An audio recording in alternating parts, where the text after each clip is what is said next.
108 ની અંદર ફેસિલિટી છે. આ છે ડિલિવરી કિટ. આની અંદર ટોટલ 15 ઇન્સ્ટ્રુમેન્ટ છે, એટલે કે 15 સાધનો વડે અમે ડિલિવરી કરાવી શકીએ છીએ.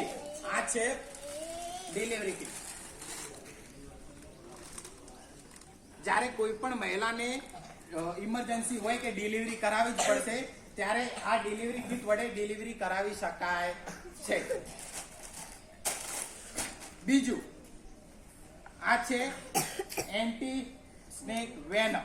એટલે જ્યારે કોઈ પણ વ્યક્તિને સાપ કરડે છે ત્યારે આનો લોડિંગ ડોઝ છે 10 વાયલ.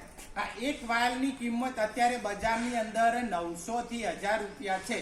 એવા જ્યારે કોઈ પણ વ્યક્તિને સાપ કરડે ત્યારે લોડિંગ ડોઝ એટલે કે 10 વાયલ એટલે 10 આવા ચડાવવા પડે. એટલે જ્યારે તમે કોઈ પણ વ્યક્તિ સાપ કરડેલો 108 ની અંદર આવે ત્યારે આવા 10 ચડાવીએ એટલે કેટલા ના થાય? 10,000 ના થાય. એટલે ગવર્મેન્ટ આપણને ફ્રી સેવા આપે છે, એનો લાભ લો. બીજું આની અંદર ટોટલ 4 પ્રકારના પાઇન આવે છે. એક આ છે NS એટલે કે નોર્મલ સલાઈન. આ છે D25 એટલે કે ડેસ્ટ્રોડ D25. આ જ્યારે કોઈ પણ વ્યક્તિને શુગર ઘટી જાય ત્યારે જેને શુગરને કંટ્રોલ કરવા માટે D25 ચડાવવામાં આવે છે. અને કોઈ પણ વ્યક્તિને બીપી ઘટી જાય કે શુગર વધી જાય ત્યારે નોર્મલ સલાઈન આપવામાં આવે છે.